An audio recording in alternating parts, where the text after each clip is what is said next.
प्यारे विद्यार्थियों, छोटे भाइयों बहनों, हम लोगों ने भारतीय न्याय संहिता 2023 की धारा 2 के 10 खंडों तक पढ़ा था। इन 10 खंडों में हमने विभिन्न चीज़ों को देखा था, समझा था। उम्मीद करते हैं आपको चीज़ समझ में आई होंगी। थोड़ा सा भाषा कठिन है या नई है आपके लिए, उसे देखेंगे हम लोग, समझेंगे। प्रश्नों को देखने से ज़्यादा बेहतर तरीके से हम कर पाएंगे। आइए हम उससे आगे चलते हैं। धारा 11 पर देखते हैं क्या कहा गया है। धारा 11 में कहा गया है सद्भाव पूर्वक। ये परीक्षा का क्वेश्चन भी रहा है, ध्यान देने की जरूरत है। सद्भाव पूर्वक क्या कहा गया? सद्भाव पूर्वक से क्या मतलब है? सद्भाव पूर्वक की गई या विश्वास की गई कही जाती है, नहीं कही जाती है, जो सम्यक सतर्कता या ध्यान के बिना की गई है। क्या कहा जा रहा है? कोई चीज अगर सद्भाव पूर्वक है तो सद्भाव पूर्वक के लिए जरूरी है, कहा जाए, nothing is said to be done or believed in good faith which is done, or believe without due care and attention. जो वर्ड है वो इंपॉर्टेंट है आपका। ये क्या कहा जा रहा है, इसके ध्यान दीजिएगा कि अगर इसके ड्यू केयर और अटेंशन के बिना है कोई चीज तो उसकी बात की जा रही है, यानी सतर्कता नहीं बरती गई।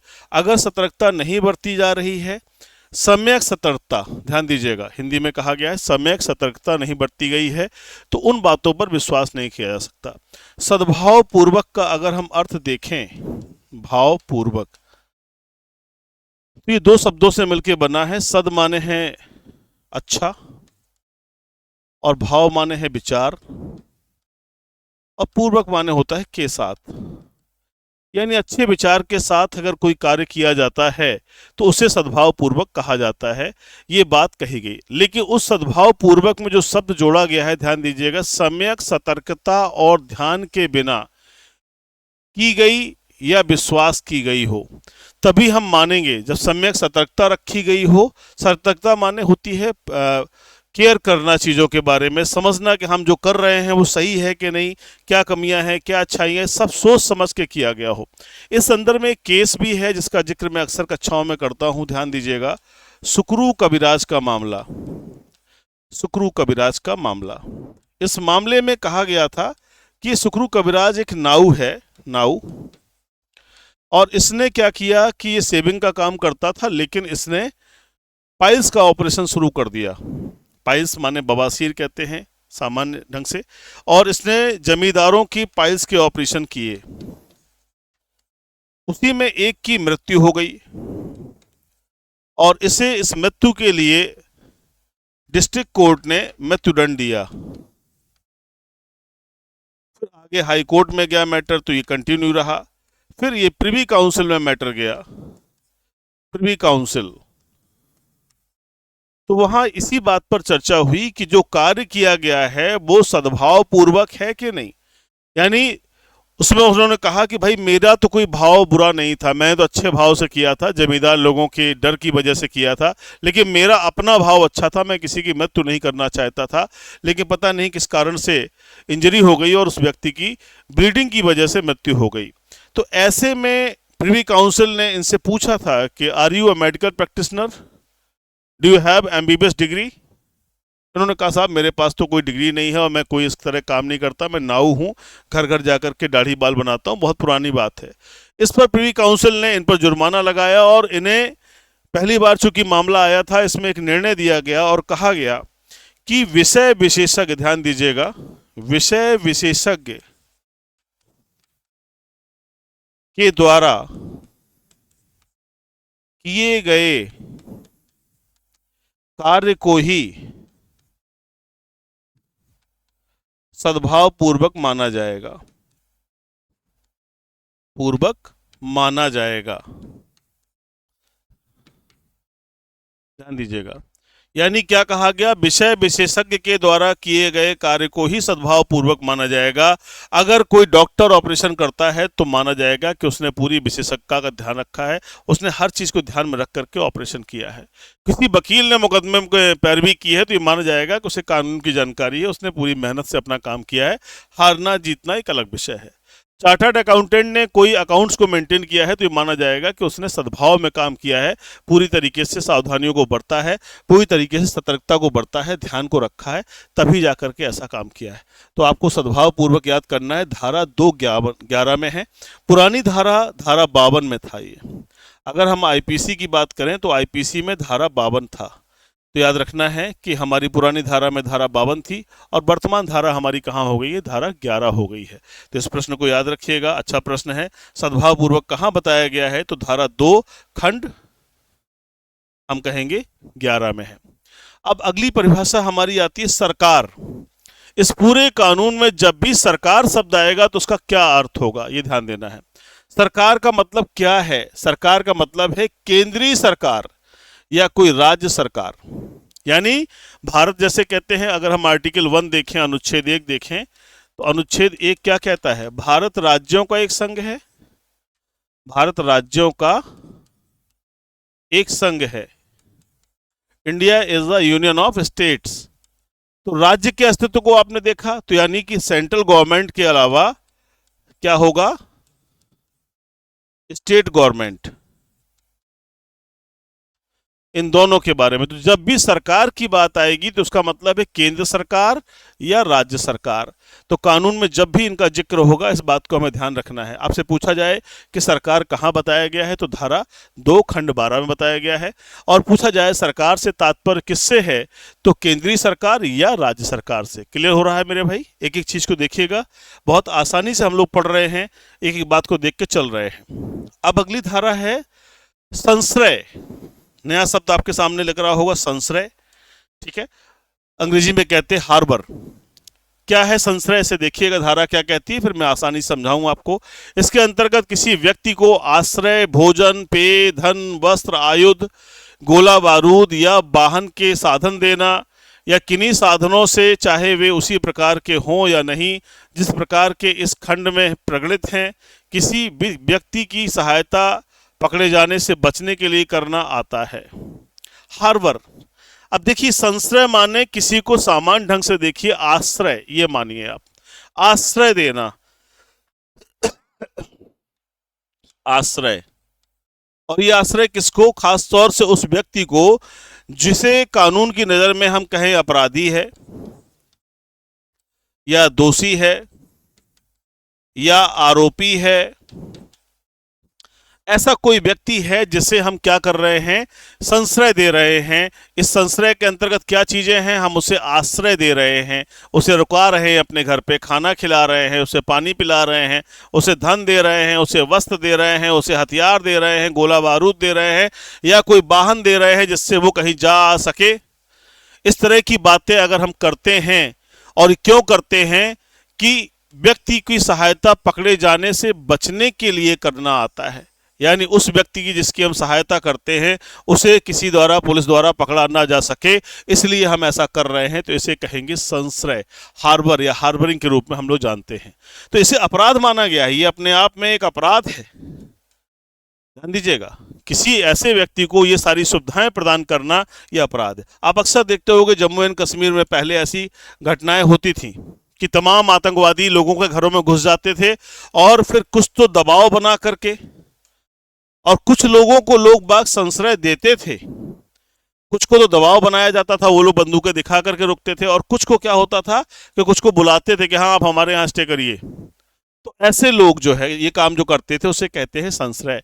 तो पूछा जाए संश्रय कहाँ है, तो धारा 2 खंड 13 में है। ठीक है, और संश्रय के अंतर्गत क्या चीजें आएंगी? किसी व्यक्ति को आश्रय देना, भोजन देना, पेय देना, धन देना, वस्त्र देना, वाहन देना, गोला बारूद देना, ये सभी चीजें उसके लिए आती हैं।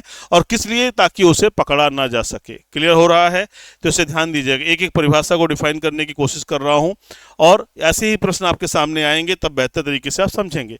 जब धाराएं कुछ कंप्लीट हो जाएंगी तो मैं एक टेस्ट पेपर लाऊंगा, उस टेस्ट पेपर से आपको आइडिया लग जाएगा कैसे क्वेश्चन आते हैं। ऑनलाइन कोर्स एक हमारा चल रहा है यूपीएसआई के स्पेशल के लिए, और उसमें कंप्लीट कोर्स चल रहा है जिसमें पूरा मूल विधि, संविधान, जीएस, इसके अलावा मैथ्स, रीजनिंग और हिंदी प्रॉपर तरीके से पढ़ाया जाएगा। उसमें टेस्ट सीरीज का पोर्टल भी दिया जा रहा है।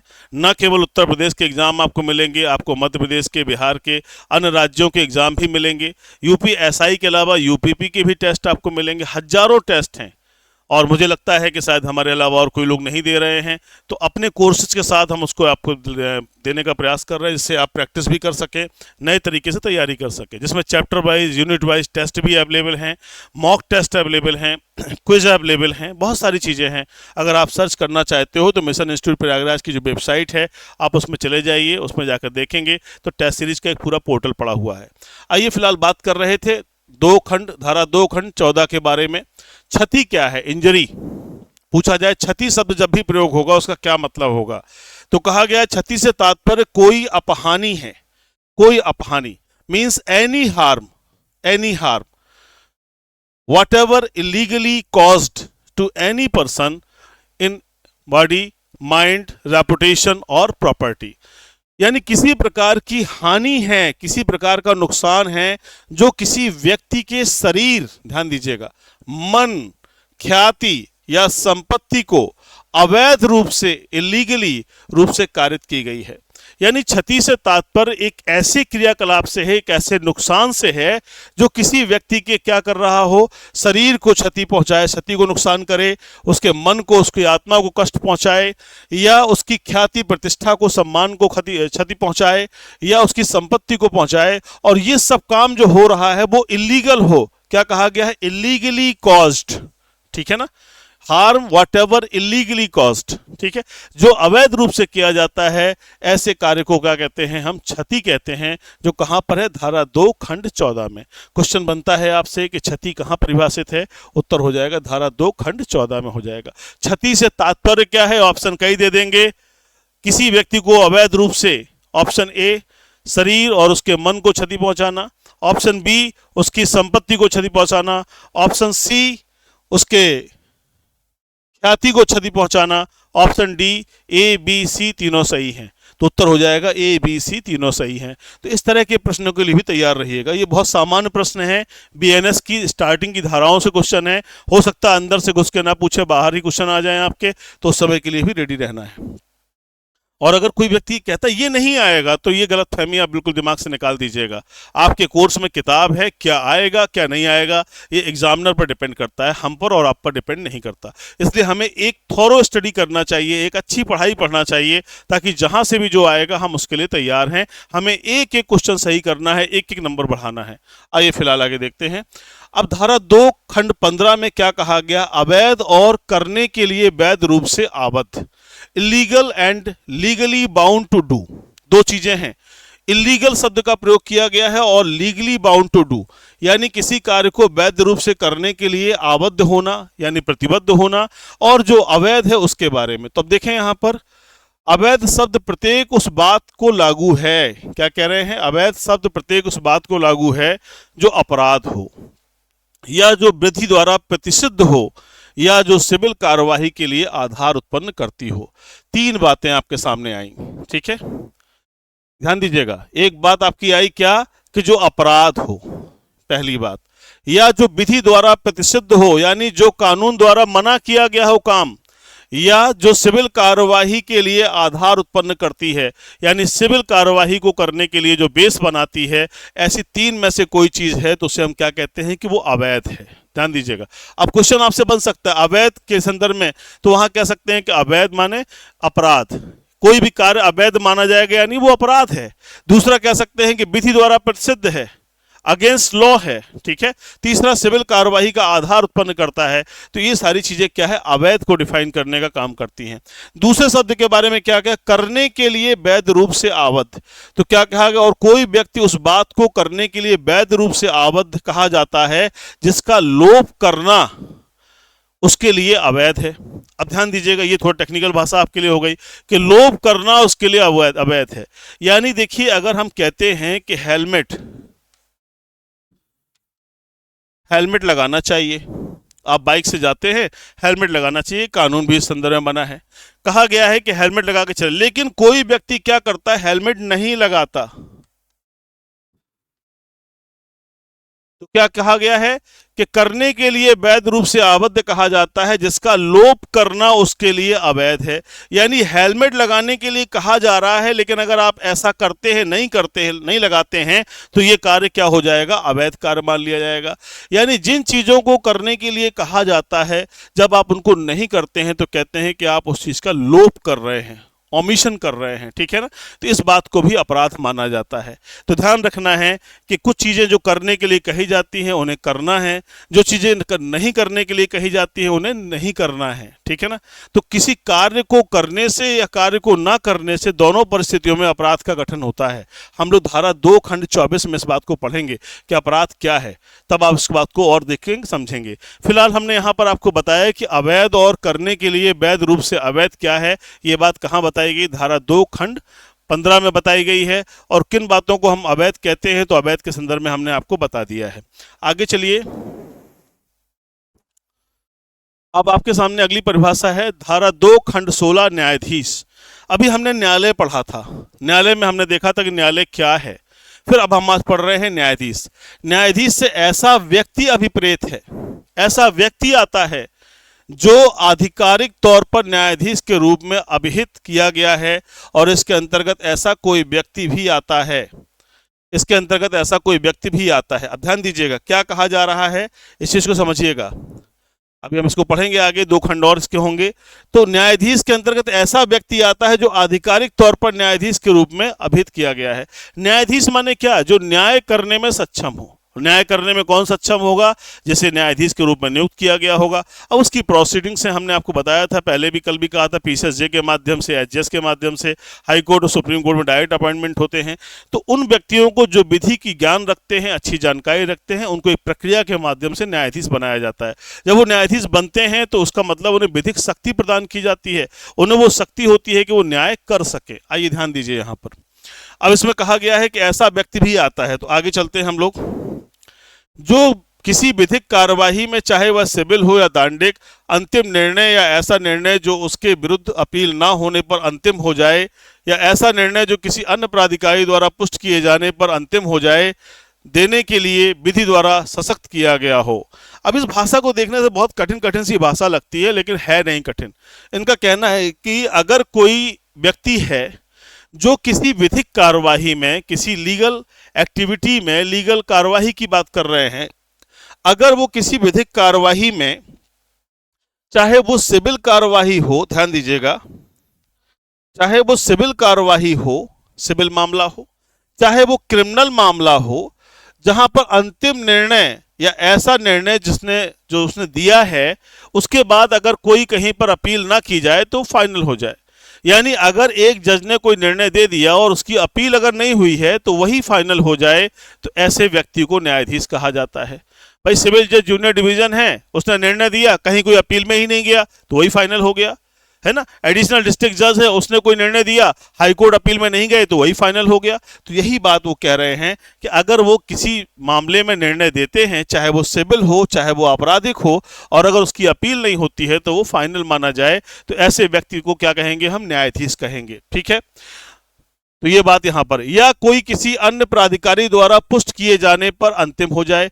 अगर हम अपील में जाते हैं, मान लो हम हाई कोर्ट गए और हाई कोर्ट ने कंफर्म कर दिया निर्णय, ठीक है, मैथुडन दिया है, सही है, मैथुडन फाइनल कर दिया, यानी पुष्ट कर दिया, तो वो व्यक्ति जिसने पहले निर्णय दिया था वो भी न्यायाधीश कहलाएगा। अंतिम वाला तो न्यायाधीश है ही, क्योंकि हायर कोर्ट में हम चले गए हैं। कुल मिला के कहने का मतलब है, चाहे सिविल मैटर हो, ध्यान दीजिएगा, और चाहे क्रिमिनल मैटर हो, इन दोनों मामलों में जो व्यक्ति कोई निर्णय देता है उसे हम क्या कहते हैं, न्यायाधीश कहते हैं। एक सामान्य परिभाषा। तो इसकी परिभाषा को हमने देखा, हमने समझा। हमने क्या समझा, एक प्रश्न तो आपका यही बनता है कि ये न्यायाधीश कहाँ बताया गया है, तो धारा 2 खंड 16 में बताया गया। ये आप रट लीजिएगा।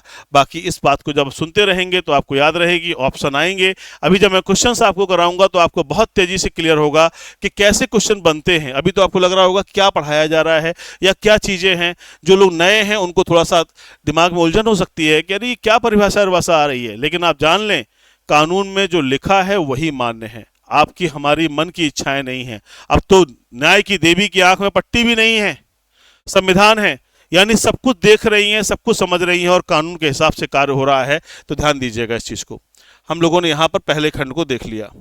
दूसरा खंड कहते हैं जो उस व्यक्ति निकाय में से एक हो, जो व्यक्ति निकाय ऐसा निर्णय देने के लिए विधि द्वारा सशक्त किया गया हो।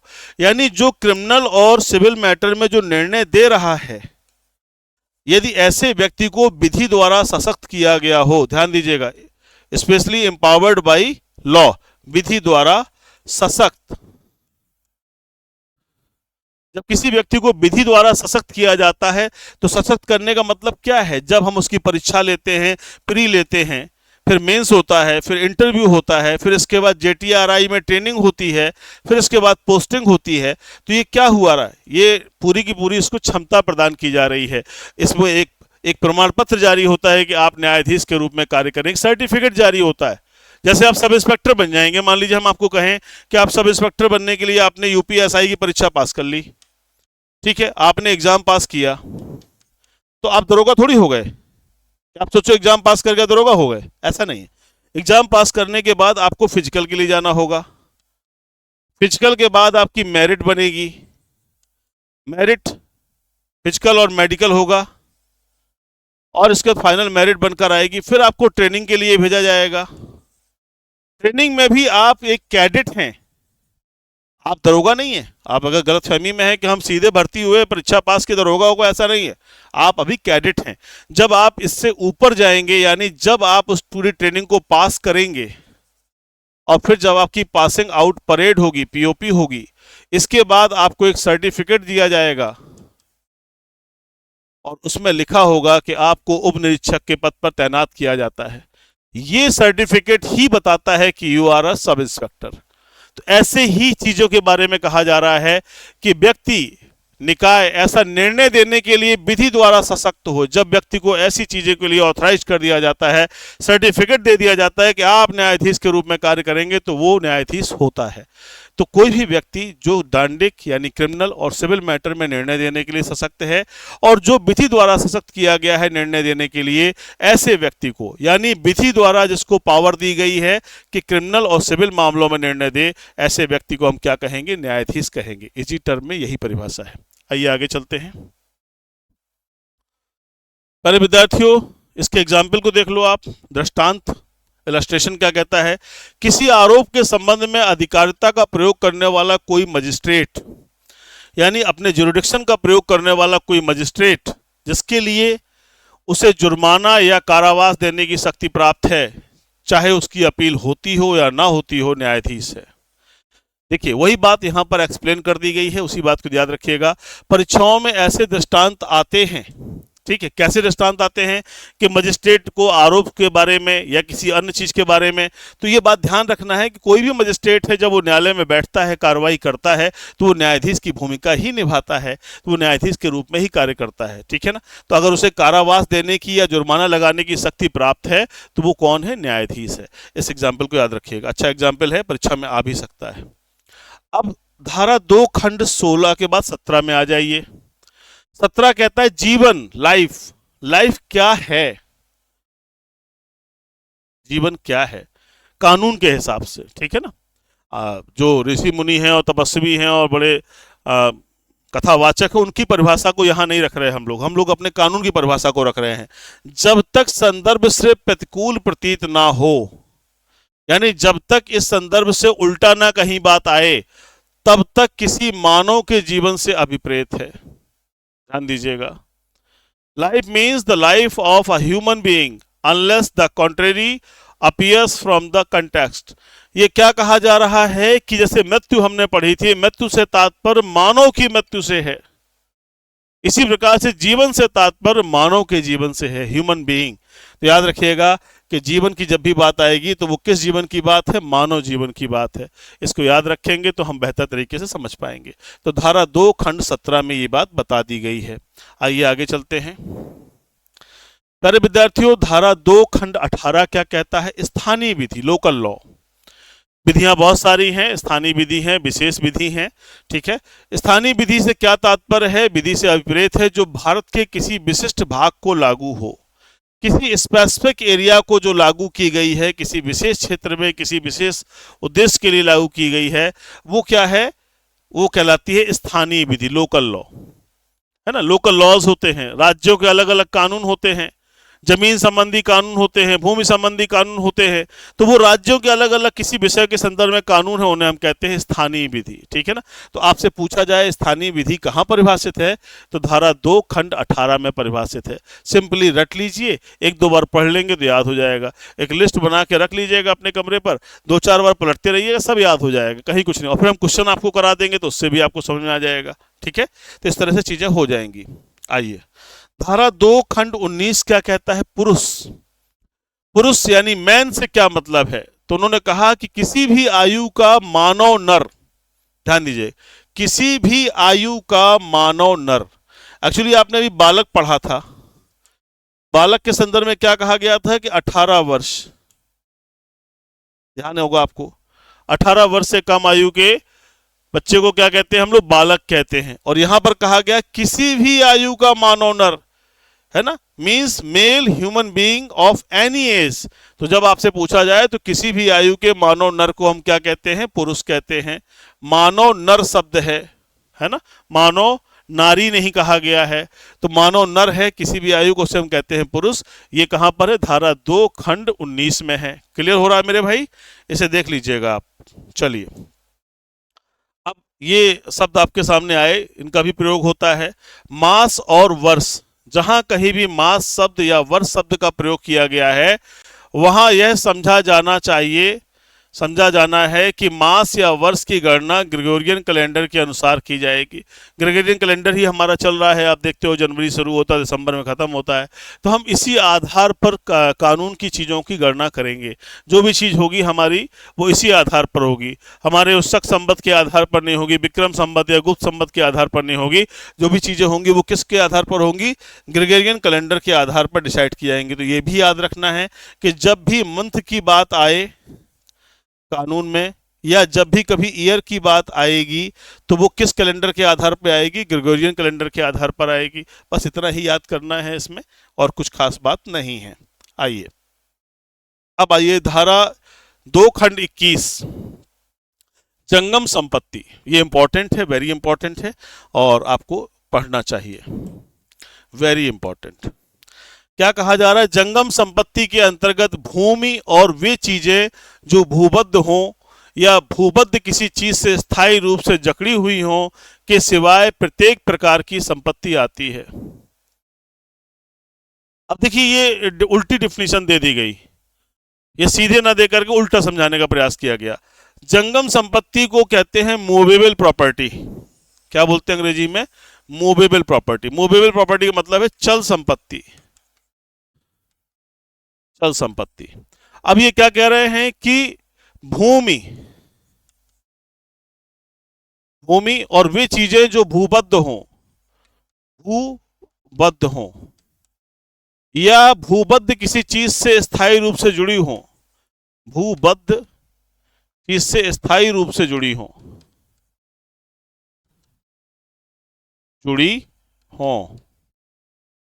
क्या कहा जा रहा है? 3 कंडीशन है।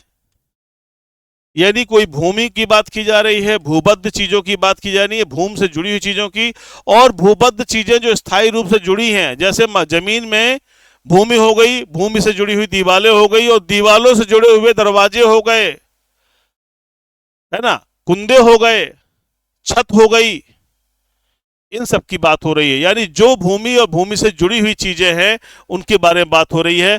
क्या कहता है? ध्यान दीजिएगा, जकड़ी हुई हैं के सिवाय प्रत्येक प्रकार की संपत्ति आती है। यानी इतनी संपत्तियों, इन चीजों को छोड़कर जो बचा है शेष, उसे कहेंगे जंगम संपत्ति, जंगम या चल संपत्ति। कौन सी संपत्ति? चल संपत्ति। अब जैसे कार है, हम कार की बात करें तो कार क्या हो गई? ये मूवेबल प्रॉपर्टी है। साइकिल की बात करें तो साइकिल क्या हो गई? ये मूवेबल प्रॉपर्टी है। है ना।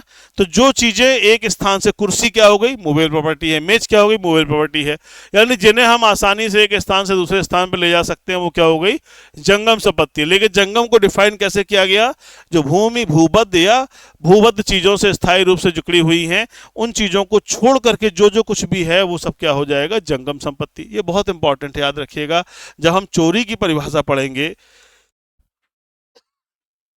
तो चोरी की परिभाषा में इस बात का बहुत बड़ा महत्व है। चोरी हमेशा जंगम संपत्ति की ही होती है। चोरी कभी स्थायी संपत्ति या स्थावर संपत्ति की नहीं होती। चोरी हमेशा मूवेबल प्रॉपर्टी की होती है। इसलिए चोरी में इस चीज का बहुत इंपॉर्टेंस है, और हम इसे पढ़ेंगे आने वाले समय में, ठीक है ना। तो चोरी की परिभाषा में ही कहा गया है, जब कोई व्यक्ति किसी जंगम संपत्ति को बेईमानीपूर्ण आशय से उसके स्वामी या कब्जा धारक की सहमति के बिना किसी स्थान से ले जाता है, छिपाता है या हटाता है, तो उसके द्वारा किए गए इस अपराध को चोरी कहा जाता है। तो इस तरह से हम देखेंगे जंगम संपत्ति वहां पर हमारे सामने फिर से एक बार आएगी और विस्तार से पढ़ेंगे। अभी क्वेश्चन क्या बन सकते हैं कि जंगम संपत्ति कहां पर है, तो धारा 2 खंड 21 में है। जंगम संपत्ति के अंतर्गत कौन सी चीजें नहीं आती हैं, तो भूमि नहीं आती है, भूबद्ध चीजें नहीं आती हैं, भूबद्ध चीजें नहीं आती हैं, और भूमि से जुड़ी हुई स्थायी रूप से जकड़ी हुई चीजें नहीं आती हैं। नहीं पूछा जाएगा तो ये नहीं आती। आता क्या है, इसको छोड़कर सब कुछ आता है, ठीक है। तो इस तरह से दिमाग में रखेंगे तो बेहतर आंसर हम लोग दे पाएंगे। आइए, धारा 2 खंड 22 में कहा गया है वचन नंबर, वचन नंबर के बारे में। जब तक कि संदर्भ से प्रतिकूल प्रतीत ना हो, एक वचन के द्योतक शब्दों में बहुवचन सम्मिलित होता है और बहुवचन के द्योतक शब्दों में एक वचन सम्मिलित होता है। सिंपल है, आप ऐसे बस जान जाइए कि सिंगुलर और प्लूरल की बात है कि जहां एक आदमी के लिए बात कर रहे हैं वहां 2 आदमी, 4 आदमी, 10 आदमी की भी बात हो सकती है। यहाँ जहां 10 आदमियों की बात कर रहे हैं वहां एक आदमी की भी चर्चा हम कर सकते हैं। तो वचन को सिर्फ इतना ही जानिए कि इसमें सिंगल एक वचन और बहुवचन दोनों की बात हो सकती है, ठीक है। बहुत इंपॉर्टेंट नहीं है, बस थोड़ा सा पढ़ लीजिएगा, सीक्वेंस में था इसलिए बता दिया। अब ये थोड़ा सा इंपॉर्टेंट रहेगा, शपथ, ओथ। कानून में अक्सर होता है कि आप देखते हो शपथ पत्र पर लिखना है, शपथ देना है ना। गीता की शपथ लेते हैं, बाइबल की शपथ लेते हैं, कुरान की लेते हैं, तो ये शपथ इंपॉर्टेंट है। क्या है शपथ, ध्यान दीजिएगा, के अंतर्गत किसी शपथ के लिए विधि द्वारा प्रतिस्थापित सत्यनिष्ठ प्रतिज्ञान और ऐसी कोई घोषणा जिसका किसी लोक सेवक के समक्ष किया जाना या न्यायालय में या अन्यथा सबूत के प्रयोजन के लिए उपयोग में किया जाना विधि द्वारा अपेक्षित या प्राधिकृत हो आती है। यानी शपथ को अगर हम देखें स्पेशली तो क्या है, उन्होंने कहा शपथ से तात्पर्य किन बातों से है उनको देखिएगा। कहा गया कि शपथ के लिए विधि द्वारा प्रतिस्थापित सत्यनिष्ठा प्रतिज्ञान और ऐसी कोई घोषणा, यानी हम कोई चीज घोषणा कर रहे हैं, हम कोई बात कह रहे हैं जिसका कि किसी लोक सेवक के समक्ष, यानी किसी पब्लिक सर्वेंट के सामने अगर हम ये बात कह रहे हैं एक पार्ट, या किसी न्यायालय में, किसी कोर्ट में हम इस बात को कह रहे हैं, या अन्यथा एनीवेयर हम कहीं और इस बात को कह रहे हैं, जहां पर क्या कहा जा रहा है, जहां पर इसका उपयोग विधि द्वारा अपेक्षित या प्राधिकृत हो, यानी जहां पर कानूनी दृष्टि से इसका इंपॉर्टेंस हो, ऐसे जगह पर अगर हम किसी बात की घोषणा करते हैं, कहते हैं, और चाहे वो स्थान लोक सेवक के सामने हो या न्यायालय के समक्ष हो या किसी अन्य स्थान पर हो जहां कानूनी रूप से हमें कहने के लिए कहा जा रहा है, तो ऐसी चीज को हम क्या कहते हैं, शपथ। तो शपथ का मतलब क्लियर हुआ होगा आपको। तो ये धारा 2 खंड 23 है, इसे याद कर लीजिएगा। आज की आखिरी धारा है धारा 2 खंड 24 अपराध। अब इसमें धारा 2 खंड 24 में अपराध बताया गया। अपराध का मतलब क्या है कि उपखंड ए और उपखंड बी में उल्लिखित अध्यायों धाराओं से सिवाय अपराध शब्द से संहिता में दंडनीय कही गई कोई बात अभिप्रेत है। इसको बहुत ज्यादा हमने एक्सप्लेन नहीं किया और हमने इसे टू द पॉइंट बनाने का प्रयास किया गया। क्या कहा गया कि अपराध को समझिए क्या है, किसी विधि विरुद्ध कार्य का किया जाना, किसी विधि विरुद्ध कार्य का किया जाना अपराध कहलाता है,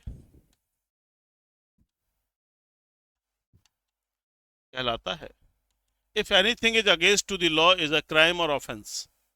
अगर कुछ भी विधि के विरुद्ध है तो वो क्या कहलाएगा, वो अपराध कहलाएगा।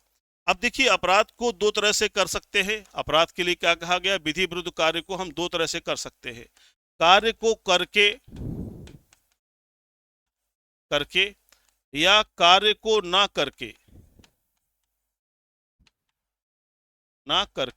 दो मेथड्स हो सकते हैं।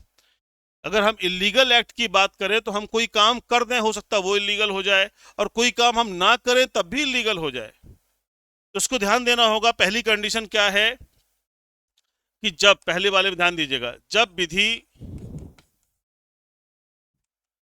किसी कार्य को ना करने के लिए कहे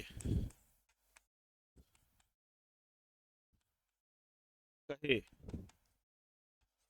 और कोई उसी कार्य को करे। जब कानून किसी कार्य को नहीं करने के लिए कह रहा है, मना कर रहा है, कानून मना कर रहा है कि कार्य नहीं करना है, किसी को गोली नहीं मारनी है, किसी का गला नहीं काटना है, किसी की संपत्ति नहीं छीनना है, किसी को गाली नहीं देना है, कानून कह रहा है। जब विधि किसी कार्य को ना करने के लिए कहे और कोई व्यक्ति वही कार्य करे तो ये विधि विरुद्ध हो गया, और विधि विरुद्ध हुआ तो अपराध हो गया। ठीक है। तो विधि जब किसी कार्य को मना करती है और कोई व्यक्ति वही कार्य करता है तो उसे कहा जाता है कि वह विधि विरुद्ध कार्य करता है, और विधि विरुद्ध कार्य क्या है? अपराध है। तो वो कहीं ना कहीं परिभाषित होगा। दूसरी बात क्या कही जा रही है?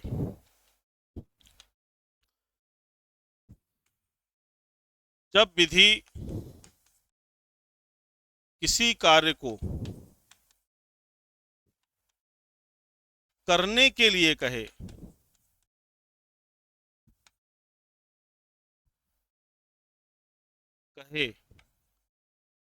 और कोई व्यक्ति उसी कार्य को ना करे, यानी एक बार जो है वो कार्य को जब मना किया गया तो कर रहा है, एक बार जब कहा गया करो तो नहीं कर रहा है। इस चीज को ध्यान दीजिएगा। जब विधि किसी कार्य को करने के लिए कहे और कोई व्यक्ति वही कार्य ना करे तो इसे भी तो विधि विरुद्ध मानेंगे। विधि कहती है कि आप हेलमेट लगाइए, आप हेलमेट नहीं लगाते। विधि कहती है कि दारू पी के, शराब पी के, नशा करके गाड़ी ना चलाएं, आप वही कार्य कर रहे हैं। तो विधि तो मना कर रही है ना मेरे भाई, यहां पर ध्यान देना है। तो ये कार्य को करके भी और कार्य को ना करके भी विधि विरुद्ध कार्य हो सकता है, और अगर ऐसा होता है तो इसे हम क्या कहेंगे? अपराध। तो आज मैंने आपको धारा 2 खंड 24 तक एक्सप्लेन किया है। उम्मीद करते हैं कल धारा 2 के बाकी के खंड कंप्लीट हो जाएंगे और फिर हम अंदर प्रवेश करेंगे। धारा 3 से शुरुआत करेंगे। जहां जहां इंपॉर्टेंट सेक्शंस हैं सारे सेक्शंस को देखेंगे। इंपॉर्टेंट चीज़ ही पढ़नी है आपको, अनावश्यक नहीं पढ़ना है। आपको ना वकील बनना है, ना अधिवक्ता बनना है ना, ना जज बनना है। आपको सिंपली दरोगा बनना है। ना आपको बहुत बड़ा विशेषज्ञ बनना है। आपको वो चीज़ें जाननी है जो परीक्षाओं में पूछी जाती हैं। बाकी ट्रेनिंग में और जीवन में आप सीख जाएंगे। प्यारे विद्यार्थियों, एक ऑनलाइन कोर्स चल रहा है अभी हमारे वर्तमान में हमारे एप्लीकेशन पर, मिशन इंस्टीट्यूट प्रयागराज में। जो बच्चे उससे जुड़ना चाहते हैं वहाँ जुड़ सकते हैं। 20 तारीख से उसकी प्रॉपर क्लासेज आ जाएंगी। एक सिस्टमेटिक मैनर में उनको पढ़ने को सब मिल जाएगा। अभी कुछ दिन तक अभी चल रहा है, एक प्रोग्राम को सेट करके उनकी प्रॉपर क्लासेज आएंगी। पीडीएफ मैटर्स होंगे। हमारे मिशन इंस्टीट्यूट प्रयागराज के नाम से टेलीग्राम पर चैनल है जहां डेली करंट अफेयर आता है, आप वहां से जुड़ सकते हैं। 10 क्वेश्चन पर डे आते हैं, अच्छे क्वेश्चंस होते हैं, आप उन्हें पढ़ सकते हैं। खेल खेल में भी हम बहुत तैयारी कर सकते हैं। हमारे एप्लीकेशन की फ्री मटेरियल में भी बहुत ढेर सारी चीज़ें पड़ी हैं, बहुत सारा वन लाइनर पड़ा है, बहुत सारी परीक्षाओं के दृष्टिकोण से इंपॉर्टेंट क्वेश्चंस पड़े हैं, आप वहाँ भी सर्च कर सकते हैं। अपनी तैयारी बनाए रखिए। अभी उत्तर प्रदेश सरकार ने लगभग 45,000 वैकेंसी के बारे में कहा है कि यूपीपी की वैकेंसी आने वाली है और शायद 21 तारीख तक आ जाएगी, ऐसी भी चर्चा हो रही है। उसके लिए भी तैयार रहिए। जो भी विद्यार्थी देख रहे हैं, जब दरोगा की तैयारी आप करते हैं तो सिपाही और ऐसे नीचे के जितने भी एग्जामिनेशन हैं उनकी तैयारी हो जाती है। एक बड़े कोर्स को तैयार कर लेने पर छोटी तैयारियां अपने आप हो जाती हैं। उम्मीद करता हूं कि हमारे द्वारा बताई गई बातें आप तक पहुंच रही होंगी। समझ में आ रहा है तो ज़रूर जवाब लिखिए, कमेंट बॉक्स में जाके बताइए। अगर नहीं समझ में आता है कोई चीज़, कोई प्रॉब्लम होती है, उसे भी लिखिए। मैं आने वाले समय में कभी भी उसका अवसर निकाल करके उसे समझा दूंगा, या हो सकता है आपके जवाब में ही आपको जवाब मिल जाए कि क्या आपने पूछा था, क्या होना चाहिए। ठीक है, अपना बहुत ख्याल रखिए, बहुत तैयारी करिए, जीवन पथ पर आगे बढ़िए। इन्हीं शुभकामनाओं के साथ जय हिंद, जय भारत।